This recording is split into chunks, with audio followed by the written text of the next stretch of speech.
राम भैया, आप जब भी यहाँ आते हैं माँ की तस्वीर बड़े ध्यान से देखते हैं। माँ जी बिल्कुल माँ जैसी दिखती है ना, तुम्हारी ही नहीं, सबकी। दिखने में बिल्कुल मेरे जैसी है ना? ना, तुम उन जैसी हो। मैं कहाँ इतनी सुंदर हूँ? कितनी प्यारी मुस्कान है इनकी। सुना है माँ जी बहुत अच्छा गाती थी। बहुत अच्छा।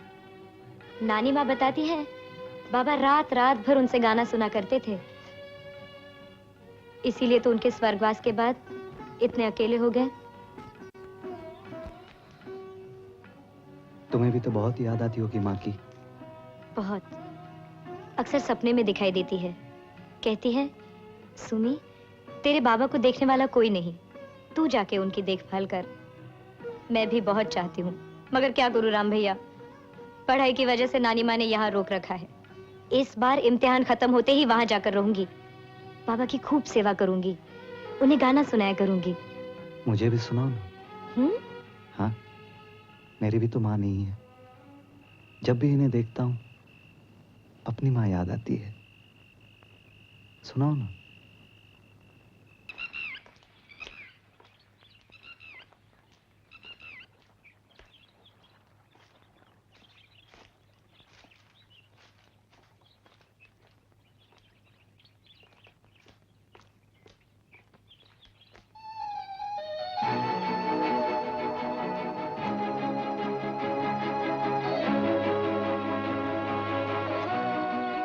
भोलुआ जी साहब। ये सब किसका है? ये सब आपके चाचा जी का है। चाचा जी का? हाँ, अभी अभी गांव से आए हैं, साथ में उनकी बेटी भी है। अच्छा तू जा। अच्छा साहब। अरे राम, तुम आ गए बेटा। खुशी, राम आ गए। ये तेरा। चाचा जी आप यहाँ? क्या करूं बेटा, जिस मकान के सहारे गांव में पड़े थे ना, वो भी महाजन ने डिक्री करवा के खाली करवा दिए। अब मैं बूढ़ा आदमी इस लड़की को लेके कहां जाता? तुम्हारे सिवा और मेरा है भी कौन सहारा? वो तो ठीक है चाचा जी, लेकिन बात यह है कि बड़े मालिक ने 53 साल मुकदमा लड़के इस कोठी पे कब्जा पाया है। अब यहीं रहेंगे वो। ओह, तब तो बेटा हमने तुम्हें बड़ी मुसीबत में डाल दिया। नहीं नहीं खुशी, ओह तू यहीं है, तुम फिक्र ना करो बेटा, हम कहीं भी चले जाते हैं। नहीं नहीं, बड़े मालिक के आने में कुछ दिन की देर है, तब तक कोई ना कोई रास्ता निकाल लेंगे। आप ऐसा कीजिए, आप अंदर जाके हाथ मुंह धो लीजिए, आराम कीजिए, मैं अभी आता हूँ। अच्छा चल बेटा चल।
अच्छा, तभी मैं सोच रहा था कि कमरा इतना सुहागन कैसे लगने लगा।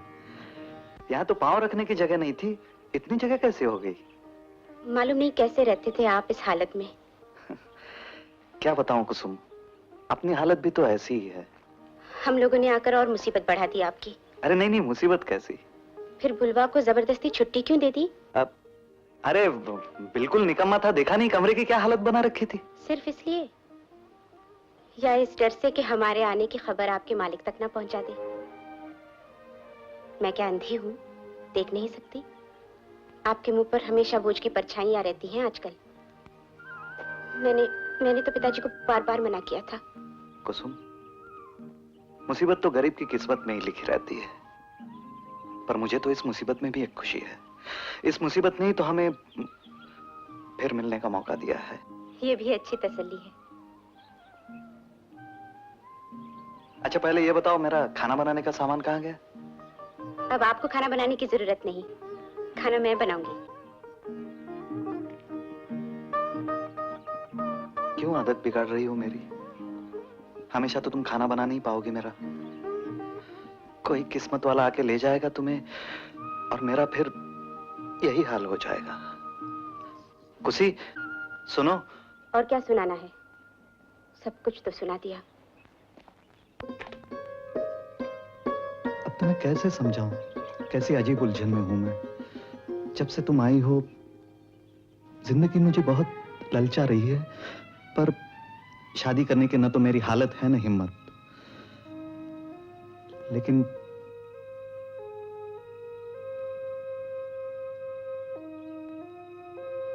इस सपने तक को बर्दाश्त नहीं कर पाता कि तुम किसी और की हो जाओ।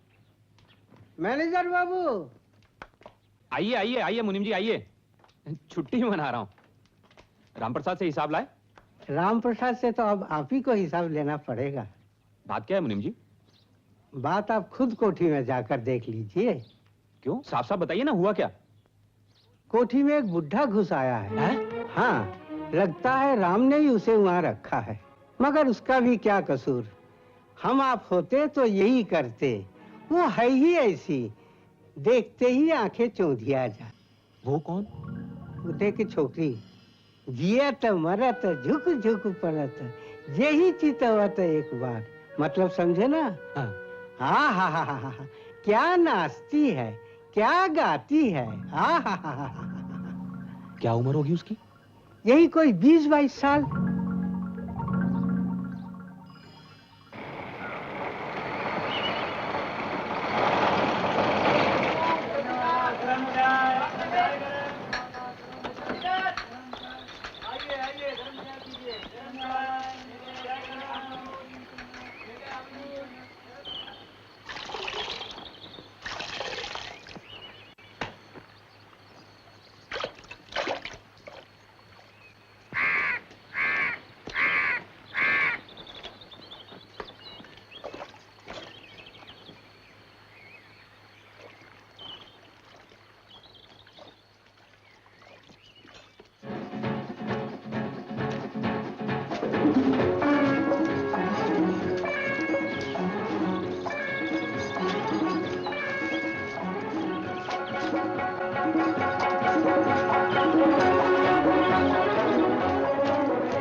चाहिए?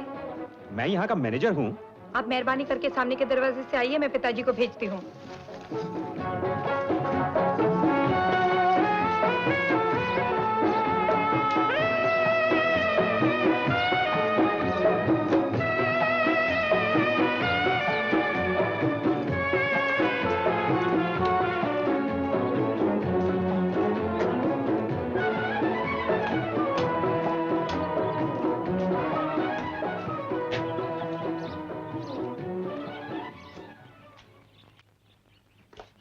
अरे मैनेजर बाबू, आप यहाँ? क्या तो भाग्य है। अरे कुसुम बेटी, इनके लिए कुछ लाओ। कहिए क्या सेवा करूं? आप इस कोठी में कैसे आ गए? क्या वो राम प्रसाद ने? नहीं नहीं, उस बेचारे का कोई कसूर नहीं, मैं ही जबरदस्ती घुस आया। क्या करूं मैनेजर बाबू, घर से बेघर हो गया, बड़ी मुसीबत का मारा हूं। नहीं, मुसीबत तो आपने अभी देखी नहीं। मुसीबत का नाम है भवानी शंकर वाजपेयी।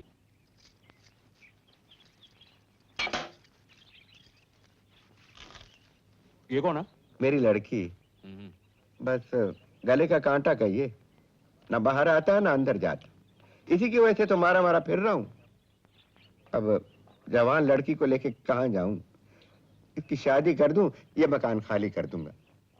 नहीं नहीं, आप इतना परेशान मत होइए, मैं देखूंगा। एक गिलास पानी और मिलेगा? हाँ हाँ, क्यों नहीं। कुसुम बेटा, एक गिलास पानी ले आना जल्दी से। सुना है बड़े मालिक बड़े गरम मिजाज के आदमी है। हाँ है तो।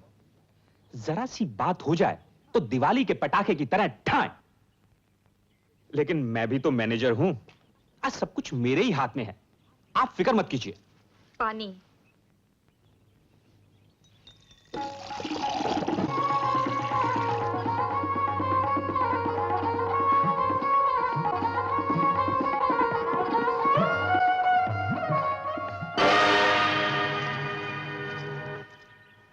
अभी तक इसकी शादी क्यों नहीं तय की आपने? कोई लड़का ही नहीं मिल रहा है मैनेजर बाबू। कैसा लड़का चाहिए आपको? अरे हमें राजा महाराजा थोड़े ही मिलेगा। खाता कमाता आदमी हो, रहने को घर हो, बस। अगर आप पसंद करें तो मैं एक लड़का बता सकता हूं। कौन? आपके सामने बैठा। ये तो मैं सोच भी नहीं सकता था मैनेजर बाबू। मेरी बेटी की किस्मत में इतना सुख। तो इसमें दुखी होने की क्या बात? दुखी ना हो तो क्या, नाचूं? नहीं नहीं, नाचने की जरूरत नहीं। अच्छा ये बताओ, चाचा जी की क्या राय है? चाचा जी तो बैठे बैठे गुनगुना रहे हैं। इतने खुश हैं कि खुश क्यों ना होंगे? कहाँ एक क्लर्क पर उम्मीद लगाए बैठे थे और कहाँ एक लंबी चौड़ी स्टेट का मैनेजर मिल गया जो रुक क्यों गए? कहो, कहते जाओ।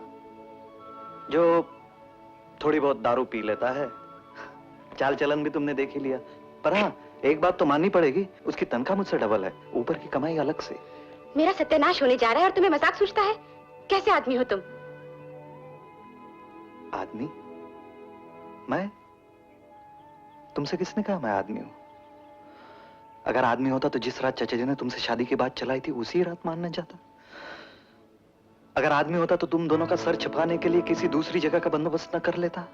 अगर आदमी होता तो नहीं खुशी, मैं आदमी कहाँ हूं, मैं तो गरीब हूं। मुझे माफ कर दो, मेरा ये मतलब नहीं था। तुम तो जानते हो मैं तुम्हारे सिवा